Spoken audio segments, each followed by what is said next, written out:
Welcome to another GridOS webinar, and today we're focused on disruption event management.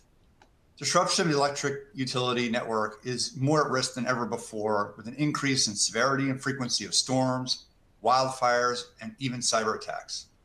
The goal is always to prevent as much as possible, but also to assess and restore as quickly as possible. With us today is David Bloom, product manager focused on analytics, and Tom Rostick, product manager for OMS, which sits inside our ADMS platform. After the presentation, we will have about a 15-minute session of Q&A, so feel free to put any questions in the chat and we'll answer them for the audience. In addition, we have more resources available in our Ask an Expert widget below, plus encourage you to take a survey so we can get feedback for continuous improvement. With that, this will be a great informative session, and to kick it off, I pass it over to David Bloom. Thanks, Doug. Once again, I'm David Bloom, and I'm based out of west coast of Florida in a small town called Homosassa. And I've been working with utilities for over 35 years. And before joining GE, I worked with two utilities focused on delivering business solutions for both T&D, asset management, and operations. Before we get started, I want to take a couple moments and talk about what happened a week ago. So I live in the area that was impacted by Hurricane Idalia. My family and I were fortunate, but others in the surrounding communities were not. So I live in an area known for its rivers that flow into the Gulf. There was an extreme amount of flooding involved, wind and damage, and of course outages were quite widespread. So it'll take weeks, if not longer, for those communities to bounce back. The utilities have performed admirably, and they're going to get, restore service to those communities as soon as possible. So disruptions in the grid come in many forms, as Doug mentioned earlier, whether it's wildfires, storms like we just mentioned, or earthquakes, or even landslides. And we've seen an increase in the frequency of those disruptions over the years. So with that, customer expectations grow as well. So they're looking for shorter duration of outages. They want the networks that serve them to be stronger so they don't go out as often. And they want faster response for repairs for their services. So basically, they just want to know, why am I out and when will my service be restored? This in turn drives more regulatory oversight as well. So here you see a typical disruption workflow, high level. And let's dig into it just a little bit. So the first step is basically forecast and prepare. So utilities are looking for ways to plan better for outages by applying predictive analytics and taking those predictive analytics along with more granular forecasts to help identify the highest risk areas and the highest risk area to the assets on their network. And then the outage assessment. So when the outages occur, how can I visualize the network data that's being reported on and the damage itself and determine how many outages they are? So not only am I looking at the outage data, but I'm also looking at leveraging visual intelligence as well. And that helps estimate or better estimate the time to restore.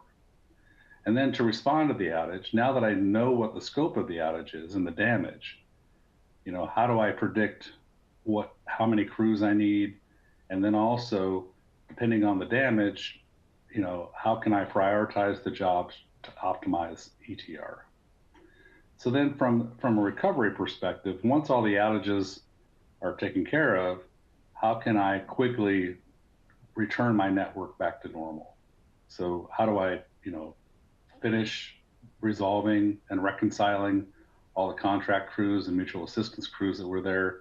And then also, how do I get my network back to normal? So as part of preparing for any disruption, utilities are focusing on a couple things. And if you see here across the forecast and prepare, there's several steps along the way. So some things utilities do are basically inspections and hardening.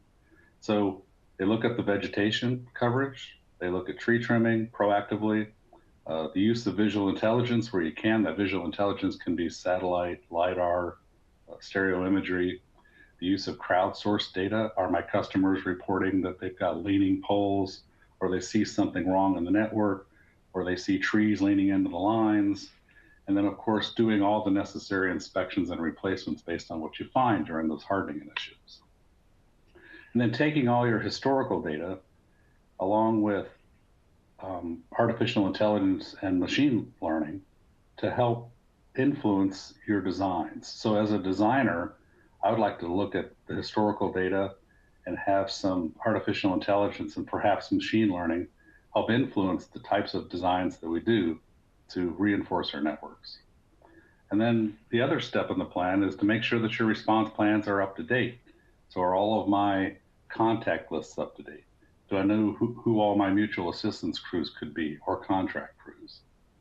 And then training everybody.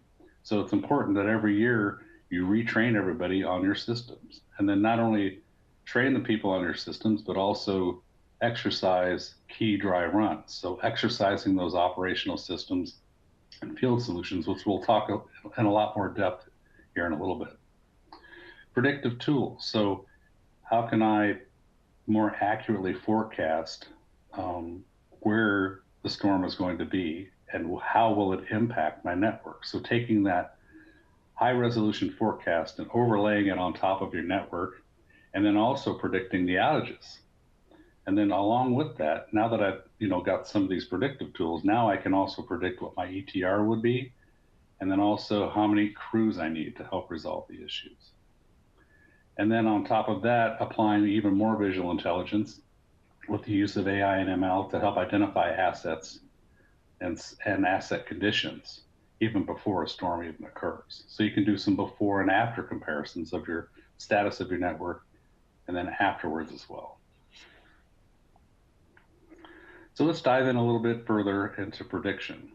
So how can I use the data that I've collected and the data that I continue to collect to help predict better what's going to happen to my network? So you see these high resolution weather forecasts becoming available now. And then the accurate prediction of impacts. So not only do I have a more accurate prediction of where the storm will be, but I also can better predict what the impacts will be. So once I understand that data, I can better predict what the ETR and KD will be. And then outage prediction models. So if I know a storm's coming into a specific area, what's the scope of the outage potential? That helps me actually plan more accurate work. I can also predict the needs of mutual assistance and contract crews, and I can do quicker assessments on the risk that's involved with this event or future event. And then the more information I have, the more accurate information I can give to the public. And let's take another look at visual intelligence. So visual intelligence basically takes all of the visual data that you've collected, whether it's satellite, LiDAR, stereo imaging, even images you've taken of your inventory when you're out doing asset inspections. So there's three parts of this. There's vegetation management, and trees are typically the root of the cause. So you want to do some proactive tree trimming, etc. And then also with the vegetation management, you can also do automated classification of that data. So when you're looking at visual intelligence, you're looking at LiDAR, you can look at several things. You can look at encroachment data, you can look at conductor sag, and then you can also perform risk analysis. When was the last time I trimmed or removed vegetation or encroachments in the area, and when do I need to go back? And then also related to visual intelligence is the aspect of asset inspection. So you can use that visual data, the LiDAR, the satellite data, et cetera, and apply artificial intelligence to that to help start recognizing defects in your network or hotspots. And then you can also do pre-damage assessments. So when you have an event, you can use that same imaging right after a storm to do some of your initial damage assessment. And then asset inventory assessment. So if I've got all of this visual data and I can take a look at the health of my network, I can also improve the network data accuracy. So there may be equipment in the field that I haven't necessarily properly recorded. So I can use visual intelligence to help solve that problem as well. So a little bit deeper into the technology-driven capabilities. So what we're seeing is utilities are actually shopping for one-stop solution platforms for managing resources. So what that helps them with is gives them complete visibility to the entire event. So if I've got a platform that I can use where I can communicate data back and forth to our operations center, I know where all of my mutual assistance crews and contract crews are. I know that I can automate the hotels and staging of meals for all the people that are helping assist in the restoration efforts. I can also automate notifications. A lot of times, it's still in today's world, people are still doing a lot of the coordination activities via spreadsheets, but that's very time consuming. So utilities are looking for platforms to help achieve that. Automated crew notifications, time tracking for resources, and then at the end of an event, looking at automating the invoice reconciliation. So the invoice reconciliation is important because that also provides the data needed for post-event reporting. So have I paid all the contractors that were there? Have I closed out all the necessary invoices? And then can I automate some of the reporting for regulatory purposes? Tom, I'm going to pass it over to you. Thanks, Dave. Hi, everyone. My name is Tom Rostek. I am the OMS product manager for General Electric. I've been with General Electric now for nearly 25 years. And most of that time I've spent working with utilities on outage management. So very much looking forward to speaking to you about how outage management works during a large event, such as a big storm. So I'm going to just step through how we prepare our outage management system for a storm, how we use it during a storm, and how we then recover after the event is over, and how that impacts our outage management system. But before we get started, I'd just like to level set quickly on what an OMS is. And an OMS is basically is a piece of enterprise software that the utility is using throughout their organization, and they're trying to accomplish three major tasks with the OMS. And the first one is to analyze the data that's coming in from various sources that will give them information on where outages are occurring. So this is call information, SCADA information, and smart meter information. And we need to collect this information and be able to accurately identify where outages are occurring. The second part of OMS is to manage the workflow, where we're sending the crews out into the field to actually do the work and restore the outages and repair the damage. And the third part of OMS is to then collect all this information of the outages and their restoration history and create good, reliable statistics that can be used throughout the utility and in the various regulatory authorities for defining the storm and identifying how well the utility did during the restoration period. Let me start at the beginning here. We know there's a storm coming. We see the weather reports. We know that we have an event that's very likely to occur. We now are in the calm before the storm. What do we need to do in order to prepare our outage management system for this event? And there's several topics I'd like to talk to you about as far as preparation is concerned. First one is handling the data volume when we get this large volume of data. The second topic is how we're going to deal with our increased roster of crews. We're going to have extra crews coming in, and how we're going to make sure that the OMS is ready to deal with those crews. Third topic is assigning storm duties. Do our utility employees know what they're supposed to do when the storm starts? And then the final topics will be preparing a storm room, and finally, what facilities our team will need in order to ride out the storm. So the first topic I want to touch on as far as preparation is performing your health checks and making sure the system can handle the high data volume that it's about to experience. Outage management systems, for as long as they've existed, have had to deal with the same dilemma, and that is during normal operations, the data volume can be very low. We only have a few outages coming in. We're only sending a few trucks out to repair those outages. And the volume's very low and the system's working just fine. However, when a storm comes through, that situation turns on its head.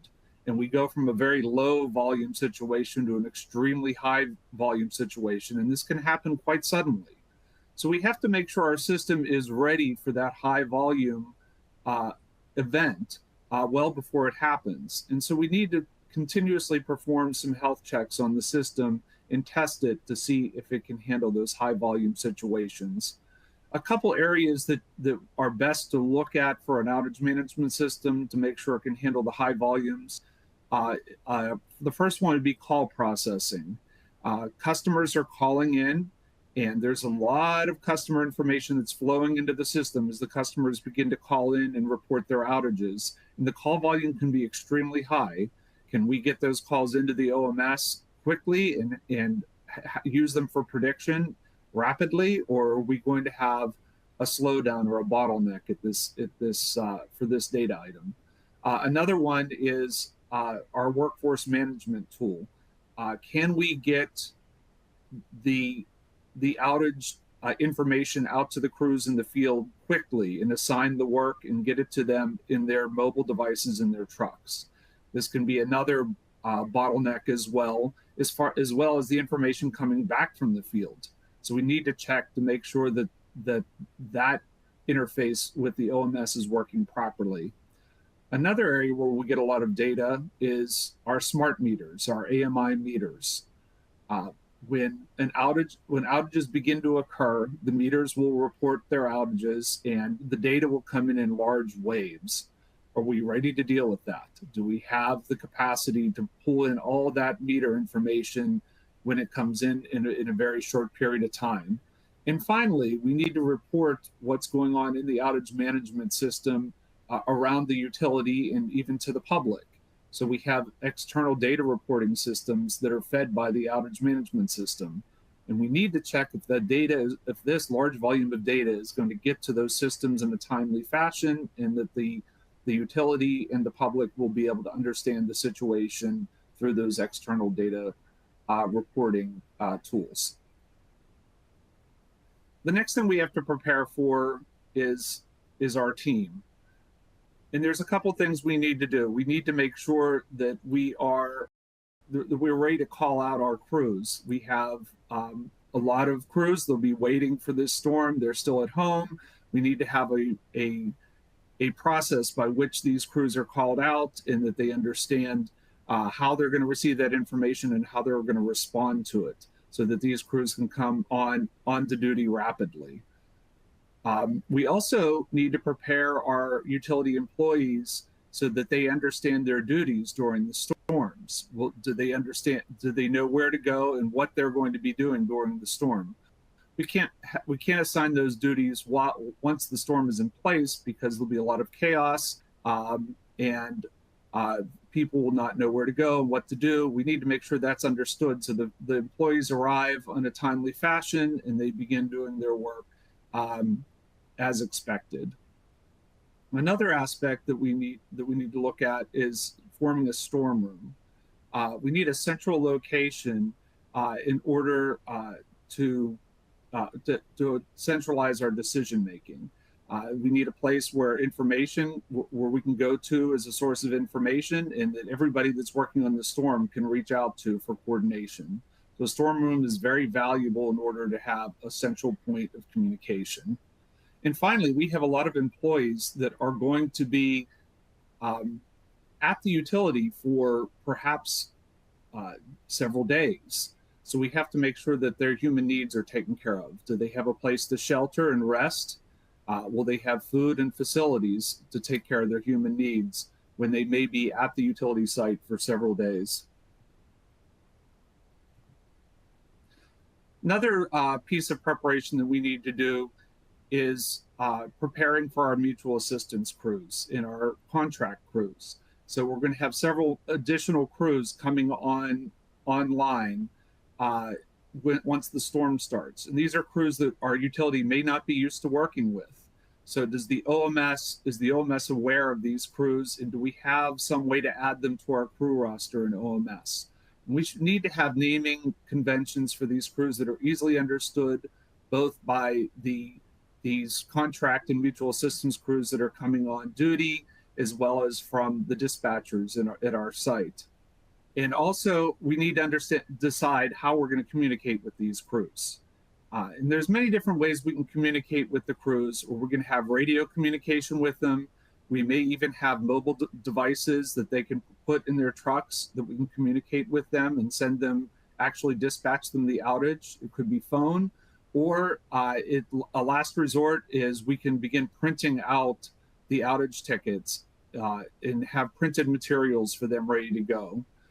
And very often this becomes the way that things are done, because these crews are just not familiar with our technology. They're not familiar with our forms of communication at the utility. So the last resort will send out printed materials with them so that they can begin working on the outages.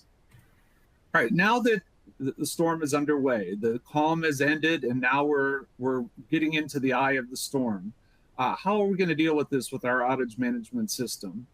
And there's several topics I want to talk about of how we want to use our outage management system and how to deal with our outage management system when we're in the eye of the storm. And these topics are: we want to look at what a storm event is and how we're going to declare this storm. We want to look at data efficiency. There's some things we can do to hone the system during the storm and make sure that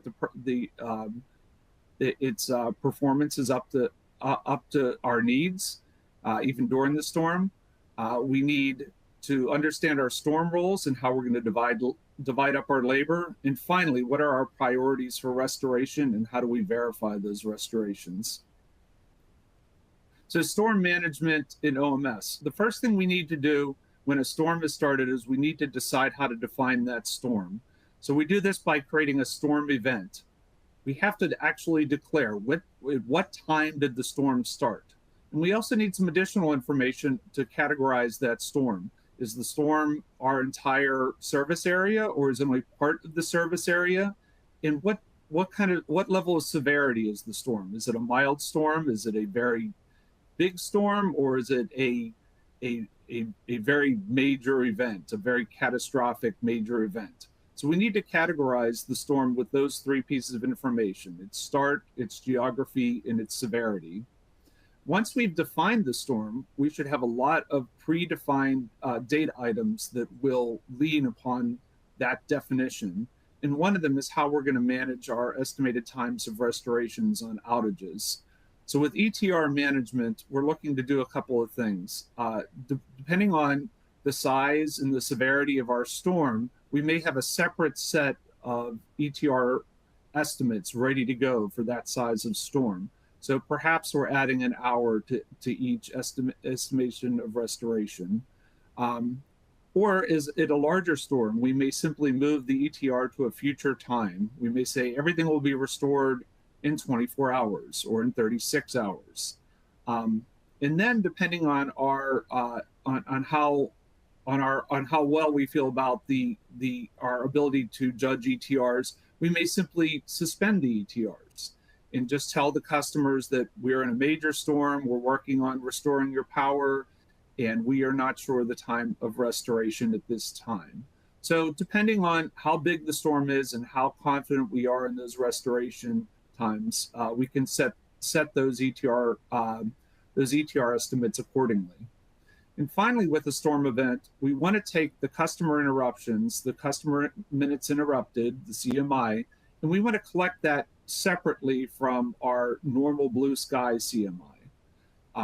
So these customer interruptions should be tagged with this storm event now so that we can report on this storm event as its own entity.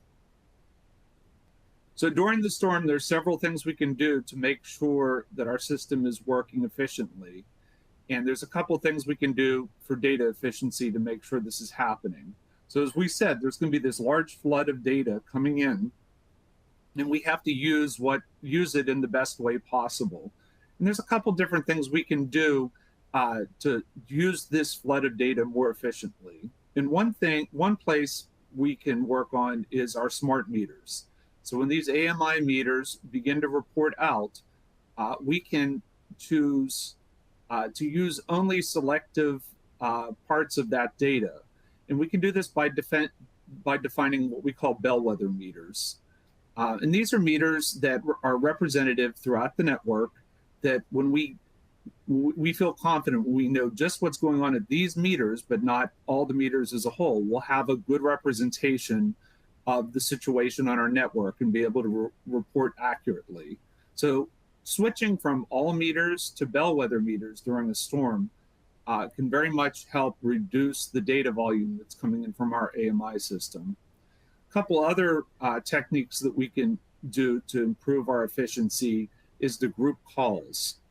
So as customer calls are coming in, if we simply process the calls into the outage management system as they come in, we will be jumping all over the network, a call here, a call there, a call over there, and the prediction and the processing of those calls will be very inefficient. So what we're looking to do is when we're processing calls, let's try to do all the calls that are on a single circuit at one time and get an accurate prediction there and then move on. A couple other techniques, we want to prioritize SCADA. SCADA devices report in their outages, and in general, we take the SCADA information as a confirmed outage. So if there is a feeder lockout where an entire feeder is out and SCADA has reported that, we'll be able to group the calls under that SCADA feeder lockout and be able to process those calls very quickly. And finally, the other point of data efficiency is we may want to change our outage predictions. Our outage predictions moving up too fast or not fast enough during a storm, and we may have a separate set of outage predictions that we'll use during a storm that are that will better represent the outages in that situation. The other thing we need to do during a storm is make sure everyone knows their roles, and we have this expanded staff that's now coming in to work on these outages. We need to make sure everyone understands their roles. The first thing we'll do for storm roles is, in general, we're going to decentralize dispatch. And this is, we're going to take these additional personnel that are coming in to help dispatch outages, and we're going to move them to smaller areas of responsibility. So during blue sky, the dispatch will be at a large central location done by just a few people. But during the storm, we're now moving it down to the local area where a few people will be in charge of a smaller area, spreading out the work. Another thing we can do with decentralized dispatch is we can take outages and send them onto the mobile solution for our crews and let the crews choose some of the outages that they want to work on. Perhaps there's another outage that's nearby or related to the one they're working on. So allowing crews to assign themselves to outages is another possible strategy. Another thing we need to do during storm rolls is working with our mutual assistance crews and our contract crews and how to communicate with them. And as I said earlier, there's several different techniques for communicating with mutual assistance crews. We can be printing the tickets is our most basic solution, but we can also communicate with them over radio. And perhaps we have a mobile device we can lend them that's ready to use, that's easy to understand. And also a lot of utilities are now switching to a phone app where a crew coming into the area can download a phone app, log in, and begin to receive dispatch right on their own device. One other storm role that I want to mention is assessor crews. During blue sky, generally the restoration crews do their own damage assessment and their own assessment of the predicted outages and then begin working on them. But during storms, we tend to divide up the roles here into assessor crews and the restoration crews. And the assessor crews are more like scouts. They're going out to determine whether the predicted outages are are accurately predicted, and what the damage is, and what kind of equipment will be needed when the restoration crew gets there. And this adds quite a bit to the efficiency of restoration. So now we have everyone working and restoration is taking place. We need to decide what our priorities are. And generally, we want to break down those priorities into a couple of categories. We want to look at various hazards that are out there. Or do we have right-of-ways that are blocked by downed lines? Do we have fires? Do we have other things that are hazardous to human health and to our community? And generally, we want to work on those first. After we get those out of the way, we're looking at various customers that are dependent on electricity for their health and safety. Are they on life support? Are these hospitals or these other areas where a long, prolonged outage can affect the health and safety of the individuals at those sites? We want to have those customers identified and be able to work on those outages next. And then after that, we'll work on larger outages, working down to smaller ones in the priority list. So we want to have this priority set up ahead of time, so these are easily sorted out, and we can work down the list from highest priority to lowest priority. Also, once we've restored an outage, we need to make sure that all the customers that are associated with that outage have actually been restored. And one way to do that is to do what we call restoration pinging. And this is asking the smart meters if they're back on power once we have done the restoration.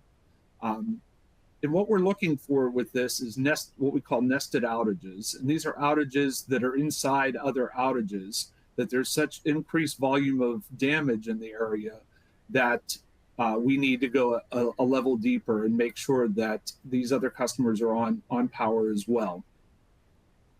And perhaps when we identify a nested outage, we can send the crew in that area that just restored the larger area to the nested outage, or we can at least get it in our system so that we can come back later and restore that smaller outage. So now the storm has passed and we've done quite a bit of our restoration. We now need to deal with the aftermath. So how do we recover from a storm, and how does that impact our OMS? So a couple topics I want to talk to you about are the storm data. How do we get our data in good order? How do we reconcile with our mutual assistance and contract crews that have come in to help? When and how do we schedule our additional repairs that need to be done for non-outage damage? There'll still be quite a bit of damage out on the network that is not associated with outages per se, and we need to get that fixed. And finally, we need to get the network back to its normal state so that we can get back to that blue sky scenario.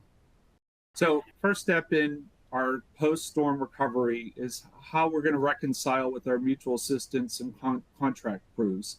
So first thing we need to determine is, when do we decommission these crews?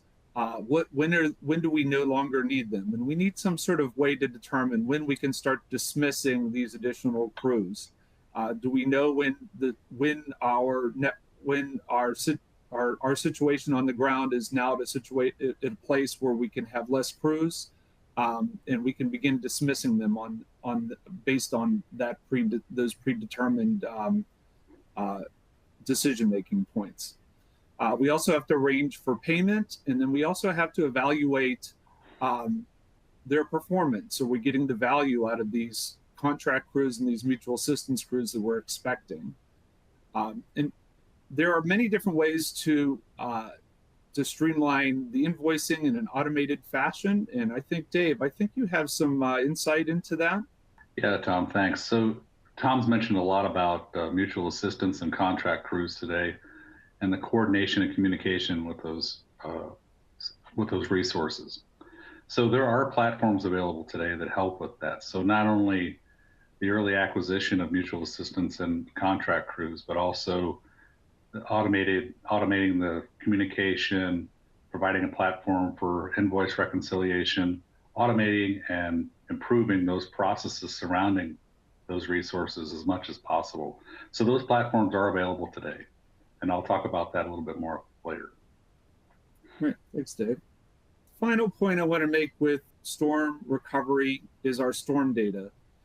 And the storm data is really going to be our official record of this event. And this data is going to be very important around the utility and also for our regulatory authorities as well. So with our storm data, the first thing we have to do is declare the end of our storm event. So we need to decide what is the logical time where this storm has come to an end. So now once we have this storm bookend between a start and an end time and a geography, we can begin looking at the data that's associated with that storm. And the first thing we need to do is we need to look at our data and decide what outage records have been reported incorrectly. And there'll be at least a small percentage of outage records that are incorrect. Either the end time is wrong or the start time is wrong, or the restoration steps are not present or out of order. And we need to just go back and clean those errors up and make sure that the outage records reflect what actually happened in the field that day. And once we have our data cleaned up, we now have it defined with the start and end time, and we have the data cleaned up to reflect what actually happened in reality, we can publish those storm statistics. And those storm statistics will be useful throughout the utility and then as well through our regulatory authorities. And a good suggestion is to work with the regulatory authorities, your public utility commissions, and have some way that's an automated process where that data can be posted to them so they can view it as soon as possible and have good confidence that the utility is performing to a high level.